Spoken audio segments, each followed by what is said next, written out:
When we mention the Philippines, the first reaction of everyone is the Filipino domestic helper. A country so poor that it relies on its women to go abroad.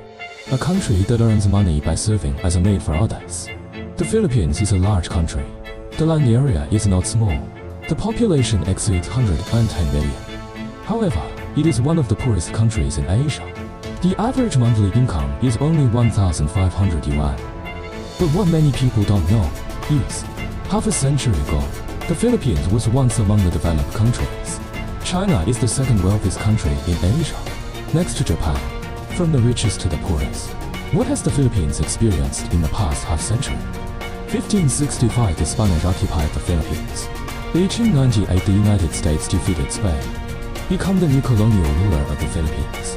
Japan occupied the Philippines in 1942. In 1945, the United States regained control over the Philippines.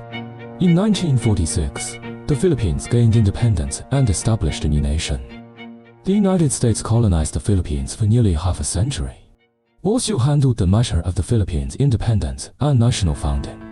So, the political system and language of the Philippines are completely consistent with those of the United States. Even culture tends to be consistent. This is a small America. The Korean War broke out in 1950. As the whole of Asia at that time, the closest country to the United States, the Philippines, without a doubt, became the great rear of the United States in the Asian battlefield. The Korean War just ended. Conflict resurfaces on the Vietnam battlefield. With the economic support of the United States and the huge demand created by war, the Philippine economy has experienced a rapid development. Late 1960s, the per capita GDP of the Philippines reached $1,000, 41. 0小时1分钟26400 0小时1分钟26800 And at that time, the per capita GDP of China and South Korea was still less than $100. A Filipino's income, higher than that of 10 Chinese people. Look at the entire Asia, second only to Japan. The political system of the Philippines is a complete copy of the United States. Separation of powers, democratic constitutionalism, judicial independence, people's freedom. At that time, the Japanese political scene was chaotic. The Liberal Democratic Party dominates alone. Serious government, business collusion, rampant corruption. At that time, Asian showcase of democracy. It is the United States' most proud model of democracy. Look at the wealth in the Philippines. Look at the superior life of the Filipino people. The US system is so advanced, as expected. How magical democracy is. Even so, you were just a colony like the Philippines before. As long as you adopt the American system, as long as you believe in democracy like Americans do, you can quickly become a developed country. Manila, the capital of the Philippines at that time, known as the Eastern Little New York, prosperity ranks second only to Tokyo, Japan, far beyond Beijing. Shanghai Asian Development Bank. The headquarters of the Asian Development Bank is located in Manila. In 1969, an international organization predicted the next 50 years. The total economic output of countries around the world. The institution predicts that Japan will surpass the United States in 50 years, become the world's largest economy. Predict that the Philippines will become the world's 10th largest power. However, by 1986, South Korea's per capita GDP was $87, increased to $2,083, while the per capita GDP of the Philippines was $1,000, dropped to $598, has fallen, too, at a level similar to Vietnam's $556. The turning point of the Philippine economy occurred in 1975. This year, the Vietnam War ended. During a 20-year period of economic prosperity, the Philippines comfortably served as the United States proxy factory. Lacks core technology research. There was no formation of a core industry. Once the United States no longer needs these products, the Philippine economy is rapidly declining. American democracy. It did not bring clean politics to the Philippines, either. Instead, corruption is widespread. The oligarchy represented by several families. The presidential Marx family leads in corruption. Economic recession, leading to a sharp rise in social contradictions. The common people use protests and riots to express their dissatisfaction. The government is required to restore the rapidly developing economy. But the Philippine government does not have this ability. The economy is worse. The Philippine people are becoming more rebellious. The more rebellions, the more the economy becomes worse. This forms a vicious cycle. The Philippine economy has entered a significant recession, fallen to the level of developing countries. After struggling in the mud for several years, the Philippines had to seek assistance from the West. 1983, the Philippines experienced a severe economic crisis. The Philippine government sought help from the IMF, International Monetary Fund. Request for loan. The IMF says, I am willing to lend you money to get through the tough times, but you need to develop your own economy. If your economy is not doing well, it's impossible for me to get my money back. The reason your economy is so bad now is entirely because you are not democratic enough, not free enough. The government intervenes too much in the market, lead to inefficiency. If you reform according to my prescription, I agree to lend you the money. Don't worry, I won't harm you. You have become prosperous. Then I can get back my loan. We are a community of interests. Follow the IMF's prescription. The Philippines implemented trade liberalization. Policy restrictions on imported products were lifted. The state-owned enterprises were privatized. The government sold off all state-owned enterprise assets, abandoned control over important production departments.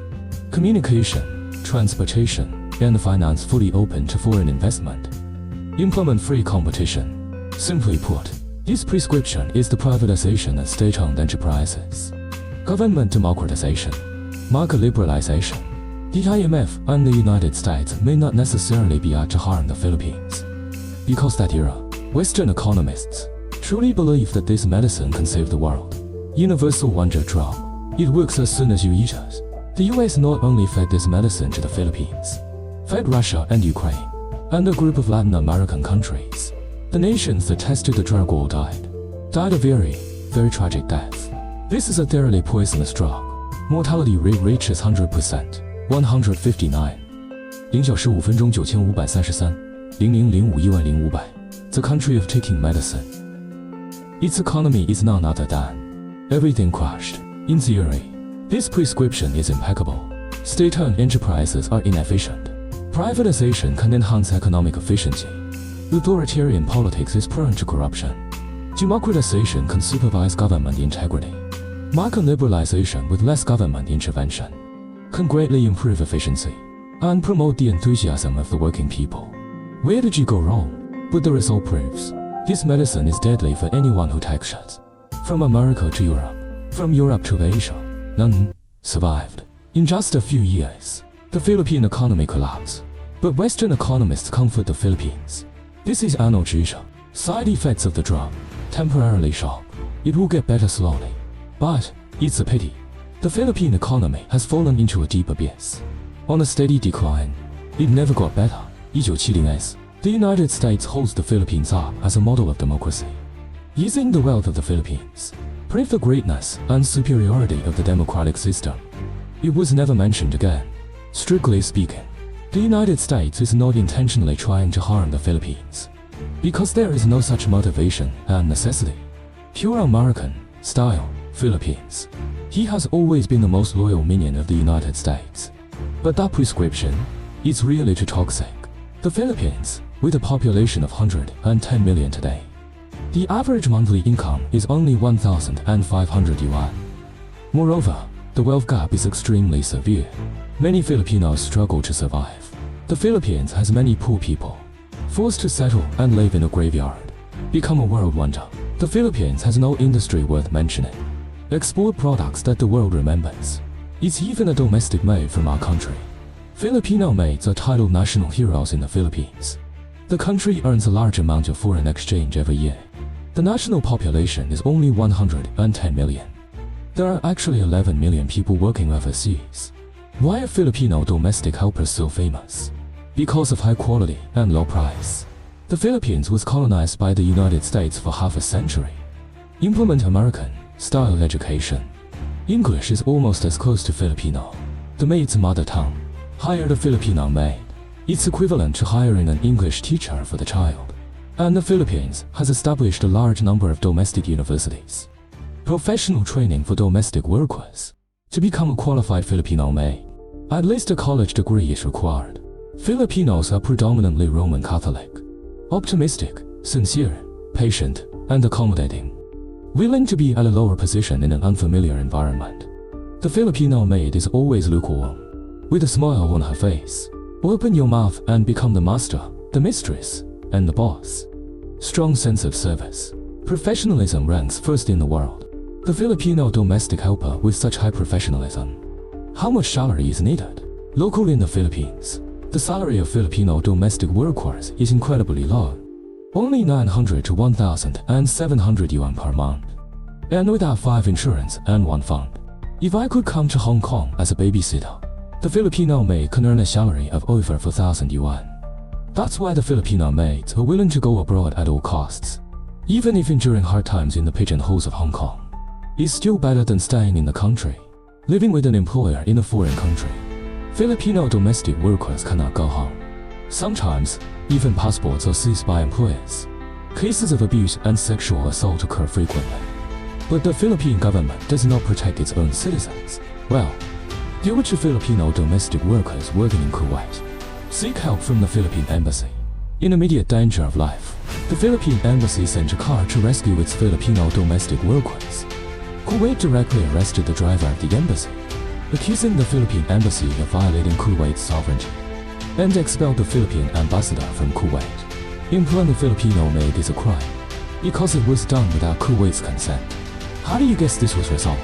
In the end, the Philippines apologized to Kuwait. Foreign Ministry public apology finally saved the Filipino domestic helper the right to continue working in Kuwait. The Philippines, with a population of 110 million, enfranchise such a tiny country as Kuwait. How pitifully mean, truly opened one's eyes. A weak country has no diplomacy. The dignity of the poor is non-existent. Citizens of poor countries abroad are always caught in the middle. Act like a person with a tail.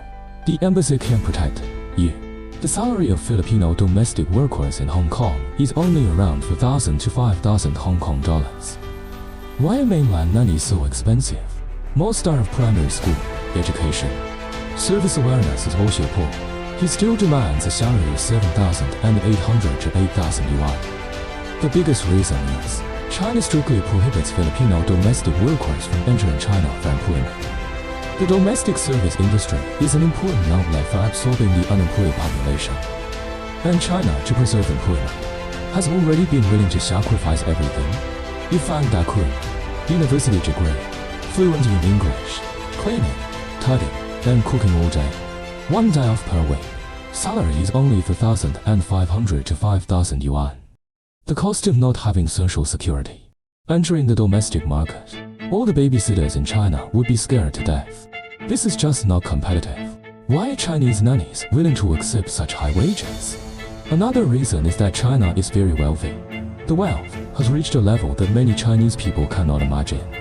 To the extent that one dare not think about it. Some people disagree. It is said that the per capita GDP of Chinese people is not high. But China is an unevenly developed country. The hundreds of millions of poor people in remote mountainous areas are indeed very poor. But the rich places are indeed rich. The GDP of the Philippines in 2019 was 24 trillion yuan. The economic value of Wuhan City is 1.6 trillion. The economy of Wuhan City alone, it's about the same as the entire population of the Philippines. The permanent population of Wuhan is only 11 million. The Philippines has a population of 110 million. A Wuhan resident's income equivalent to 7 Filipinos. What is a tycoon? That's it. Is it hard for Wuhan people to hire Filipino maids? But the economy of Wuhan City is not rich in China. Cities in coastal areas. No one thinks Wuhan is wealthy. At most, it can be considered a well-to-do level. How wealthy are those coastal cities? The GDP of Shanghai in 2019 was 3.8 trillion yuan, equivalent to 1.5 Philippines. Many people always want to compare with the United States. It's not good enough if you can't beat the world champion, including English, French, German, Japanese, and Russian. Don't even bother. I think this is very bad. Why don't you compare with the Philippines? In 1960, the income of Filipinos was 10 times that of China. In 2020, the income of the people in Wuhan was 7 times that of the Philippines. This is the democratic model that the United States has been praising. A nation crafted by the United States. Pure American democracy from start to finish. Everything listens to the United States. finally ended up in such a plight. Women wandering in a foreign land, working as a maid to earn foreign exchange. Fortunately, China is not a country that listens to the United States on everything.